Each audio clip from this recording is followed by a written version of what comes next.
Assalamualaikum warahmatullahi wabarakatuh ya. Apa kabarnya? Semoga baik-baik aja semua ya. Kita lanjut lagi sekarang ke jenis-jenis produk asuransi umum ya, yang kemarin sudah kita bahas di akhir video sebelumnya. Di video ini kita akan membahas jenis-jenis asuransi umum yang ada 16 ya, seperti yang ada di layar. Yuk, tanpa bahas lebih lanjut lagi, kita langsung masuk aja ke penjelasan detailnya. Yang pertama kita bahas mengenai asuransi kebakaran. Ya, apa itu asuransi kebakaran? Suatu asuransi atau pertanggungan yang memberikan penggantian kerugian finansial yang diderita oleh tertanggung atas kerugian atau kerusakan ya, atas kerugian atau kerusakan harta benda yang dipertanggungkan sebagai akibat dari resiko standar kebakaran ya. Sebagai akibat dari risiko standar atas terjadinya kebakaran, yaitu kerugian yang diakibatkan oleh kebakaran ya, kebakar itu semua lah ya, atau karena petir, karena ledakan, kejatuhan pesawat terbang dan asap ya, yang dijamin oleh polis. Nah, cakupan jaminan biasanya ada kebakaran, petir, peledakan, kejatuhan pesawat terbang atau karena asap.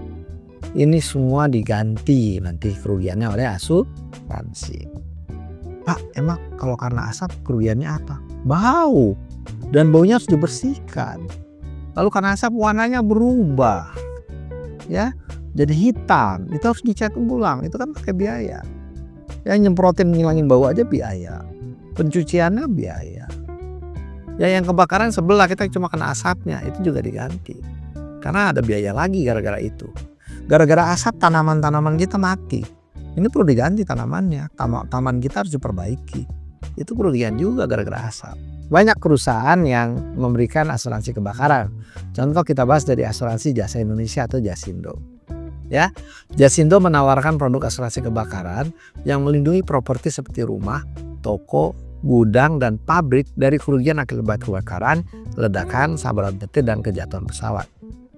Jaminan utamanya apa? Kebakaran disebabkan oleh api terbuka, listrik, gas atau kebakaran spontan. Ledakan dari instalasi gas atau ketel uap. Kerusakan akibat sambaran petir. Bleder, rusak lah tuh. HP rusak kalau lagi dicas, TV meleduk, kulkas rusak, peralatan listrik bermasalah gara-gara petir. Kejatuhan pesawat atau benda yang jatuh dari pesawat.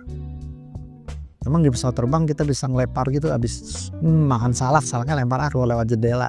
Enggak gitu kali, bisa aja balik-baliknya lepas. Ya rodanya jatuh gitu ya. Ya. Nah, manfaat tambahan ini apa sih bedanya jaminan utama manfaat tambahan? Kalau dia mau bayar manfaat tambahan maka kena premi tambahan. Itu satu, biaya pembersihan puing-puing setelah kebakaran. Yang kedua, ganti rugi atas kerusakan akibat tindakan pemadaman kebakaran. Ya, jadi ketika Anda rumahnya disemprot air itu kan banyak yang rusak. Lalu harus panggil tukang untuk perbaikan, panggil mbak untuk ngebersihin, untuk nyuci ulang, ya. Lalu panggil pick up buat ngebuang puing-puing bekas kebakaran, itu kan biaya semua. Nah, ini bisa ditanggung oleh asuransi. Baik, selanjutnya kita akan membahas yang nomor 2, yaitu asuransi penyimpanan uang. Ya, apa sih asuransi penyimpanan uang? Ini jenis asuransi yang memberikan perlindungan terhadap risiko kehilangan atau kerugian uang yang disimpan dalam suatu tempat tertentu seperti brankas, kas, ya, atau selama proses pengiriman dari satu lokasi ke lokasi lain. Misalkan dari toko ke bank gitu ya, dari kantor cabang ke kantor pusat. Asuransi ini biasa dimiliki oleh perusahaan atau lembaga yang menangani uang dalam jumlah besar seperti toko retail, bank, atau perusahaan pengiriman uang. Ya, kita sering dengar tuh perampokan atas uang yang lagi dalam perjalanan. Ya, kalau di film-film barat Amerika isinya ini mulu nih, ya, perampokan uang gitu. Nah, cakupan jaminannya apa aja? Kehilangan akibat pencurian atau perampokan, kehilangan akibat kebakaran atau bencana, kehilangan selama pengiriman, kerusakan atau hilangnya uang akibat kecelakaan. Ya, ini semua yang diganti nanti. Nah, contoh asuransi penyimpanan uang. Ini asuransi uang tunai ya. Ada perusahaan namanya Allianz tuh ya. Nah, ini dia menawarkan produk asuransi uang tunai yang memberikan perlindungan terhadap uang yang disimpan di lokasi bisnis atau dalam perjalanan.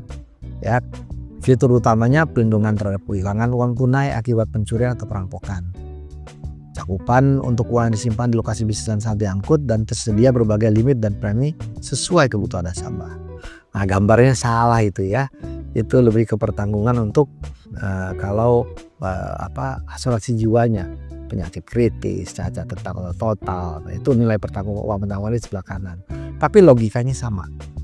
Jadi kalau terjadi pelindungan uang tunai hilang diganti sampai berapa, dia ada limit-limitnya. Model berpikirnya sama dengan yang gambar di sebelah. Nah, sekarang contoh asuransi uang yang lain adalah yang dari Asuransi Jasa Indonesia. Ini sama ya dengan Allianz. Coba Anda bandingkan, Anda baca apa bedanya dia dengan Allianz. Apa kelebihan dan kekurangannya? Yang satu perusahaan asing, yang satu perusahaan lokal. Ya, silakan dilihat. Judulnya contoh asuransi uang. Yang kedua dari Jasindo. Silakan. Ada lagi nomor 3 nih, asuransi kebongkaran. Yaitu kalau kita dibongkar alias pencurian gitu ya, yang memerlukan pembongkaran atau perampokan, ya, di mana dibongkar rumah kita. Ya, ini adalah jenis asuransi yang memberikan perlindungan terhadap kerugian atau kerusakan yang disebabkan oleh tindakan pembongkaran, pengrusakan, atau pencurian dengan kekerasan, atau pemaksaan terhadap properti tertutup seperti rumah, kantor, atau toko. Asuransi ini biasanya ditujukan untuk melindungi bangunan, barang-barang di dalamnya, atau aset yang terkena dampak pembongkaran ilegal. Cakupan jaminannya itu kerugian akibat pembongkaran, kerugian akibat pencurian, jadi barang-barang yang hilang atau pintu yang rusak, kunci yang rusak, kerusakan pada barang, biaya perbaikan, misalnya biaya untuk memperbaiki pintu, jendela, atau tembok yang dirusak oleh pencuri.